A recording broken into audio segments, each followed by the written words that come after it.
welcome to Round Prairie Creek Farm. Today we're going to talk about chickens. So let's see if we can get them out. We got a little snack for them today. If you're watching what's going on in the world, you're probably wondering what is going on with eggs and chickens. So we thought we could do a quick little video and show you what we do. So we thought we'd do a quick little video. My farmer buddy Ammon, he's always hounding me and crunching numbers on, is it worth it to have chickens at your home to get eggs, or is it cheaper to go to the store? Well, as of yet last year, it was probably cheaper to go to the store, but I think if our country and things in our world keep going like it is, it might be cheaper to have chickens at home. We want to share 5 tips that we use to make having chickens at home cheaper. So guys, we don't have anything fancy. We've got an old wood shed that I found some metal off a barn and put on it, and an old door. Our feeder's all beat up inside here because our cows, we're moving the cows and a couple of them got in here and managed to shut the door behind them. So we got a beat up feeder. We've got about 14 chickens of a variety. We're nothing specific on what we like best. And we get about 7 eggs a day. And we've got a couple here, still warm. Got some poop on this one. We'll have to deal with that later. So we try to use pine shavings and keep freshening it up in the wintertime, which works really well for them. And we just have a little heater for the water here. And I wanted to touch on this real quick. Way back when, we used to have a heat lamp. Don't ever do it because you can see how dusty it is. That is a fire waiting to happen. So we just used an enclosed LED light. It doesn't produce any heat. Lets the chickens have some daylight in here in the wintertime. So let's go over 5 ways that we use to try to save money when we're doing chickens.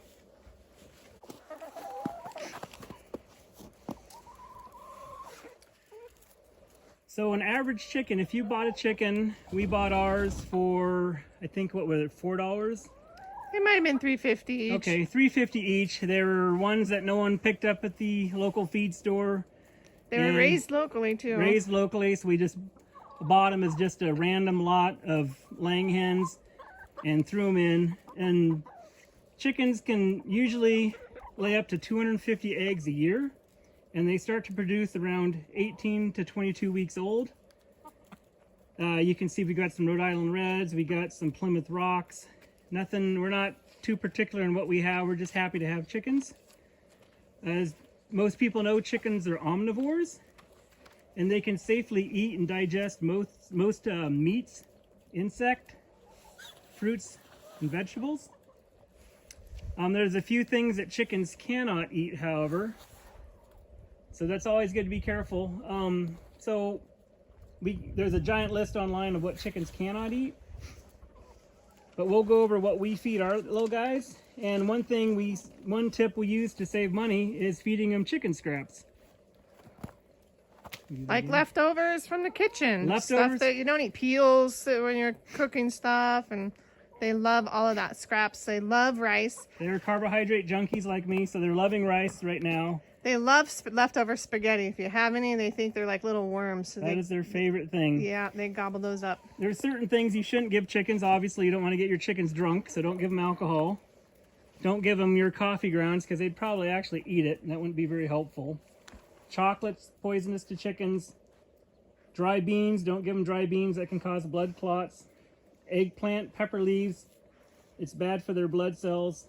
If you fed them onions, that can flavor their eggs. You might not want to do that. Rhubarb is another thing that you cannot feed chickens. And you can be smart about it too. Don't be feeding your chickens French fries or any fatty food like that, because it's going to go into their protein, and you don't want to have an egg that's full of nasty. So our second tip on cutting cost would be to keep your numbers proportionate to your needs. So we randomly have about 14 chickens, and with our small family, we can, even in the wintertime now, we got 7 eggs today, which is a pretty good deal for us. Another way to, take care of your chickens, we let our chickens free range. So in the summertime, and anytime really it's not winter, they have a grand time. They hardly eat any of their grain, and they're out all day long hunting for bugs. They're hunting for worms as maybe their favorite thing early in the morning to do. And sometimes they even go in little packs and going after insects in the tall grass. And also another tip we can do is our chicken coop, even though I buried the metal, I didn't bury it far enough. So this year, or last year, I had to go and dig deeper, and we had a skunk and raccoons digging underneath our chicken coop. So what we had to do is dig deeper and temporarily patch it so they couldn't go underneath. And then we used a live trap to trap the animals, and then we relocated them out in the middle of nowhere so they can live their lives happily without killing our chickens. So you can see over here, our chickens also make a little dust bath there in the summertime. They love to make a little dust bath and cover themselves in dust and dirt. And that's their own protective way of taking a bath. It helps clear them of any parasites that they might have under their skin. And mites. And mites.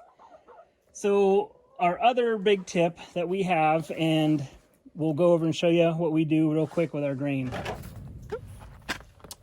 So one thing we do is, by getting our grain in bulk, my friend was texting me back and forth how much he pays for his grain. So he was getting an 80-pound bag for, I think, around $20. So I did the math. So Ammon, we're saving over $1.50 per 80 pounds by getting it in bulk. So that's not really applicable to everybody, but I'd still like to encourage you to try to buy local, buy from someone you know. And what we do too, you can see here with our grain, you can pick out what it really is. You can see the seed. You can see there's peas in there. You can see the peas, you can see the barley, you can see the wheat.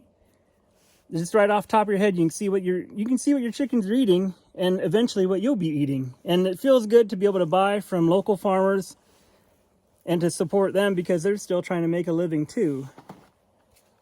So from there, what we do, I also make my own scoopers.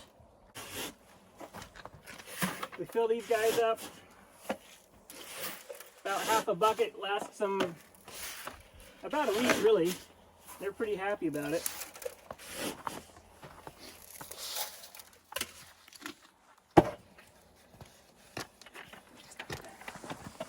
Hey, Kentucky. Here's our pretty rooster. We had 3 roosters when we originally got this batch. 2 of them tried attacking me twice, so we had to get rid of those. And Kentucky's always been the friendly one, so he's my favorite guy. And these are fertilized eggs. There is a difference. He does crow, so if you live in town, like they did in the Great Depression, everybody had little chickens. They didn't get roosters because they crow, and they fertilize the eggs. So technically, we could let if a hen feels broody, let her hatch out a batch. We've done that before. We also have an incubator that we've hatched them out. So these are all fertilized eggs. So we can actually hatch out our own chicks here in the spring. So for our family, I really believe at this point we're at this month, it's technically cheaper for us to have our own chickens than go to the store. For us, it's an hour round trip to go to the store and back. I have enough grain for all year, and the grain I use, we also do meat birds. So that grain doesn't go to waste anytime it's used for other chickens. And our meat birds, I just feed them the same lower protein layer that these guys get fed, and let the meat birds just grow longer. And the meat birds are also in tractors, so they go through the grass and they get bugs and all the stuff that they're supposed to eat. So hopefully when the weather gets better, we'll do some. So we save money by supplementing their feed with, well, today it was leftover rice. Tomorrow it might be a salad. Who knows what they'll have, but use your common sense, do research, see what they can and cannot eat, because eventually you're going to be eating the perfect protein that they produce.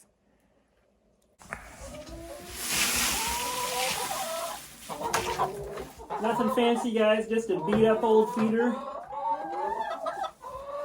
They're getting rowdy. Hey, you guys. All right, so what came first, the chicken or the egg, Scott? I would definitely say the chicken. And why is that? Somebody would have to sit on the egg to keep keep it warm. So chickens are really fun. I think even if this time period we live in, if I lived in the city, I would definitely try to have at least a few chickens because it's really good. They're really great. They can really convert a lot of food to food for you.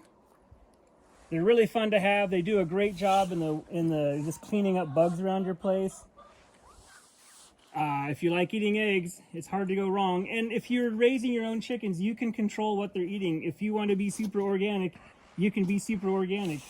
If you want to cut costs, you can let them rip around the countryside.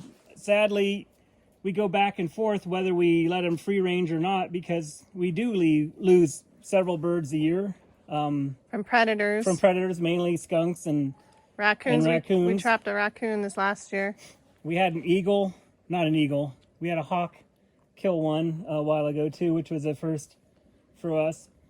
The other way we really save money is planning ahead, finding a deal on grain at a big grain place and try to get it ahead of time, have it stored so you're not having to go back and forth to town when your chickens are out of grain. You can just go top off their feeder a little bit and they'll have extra food.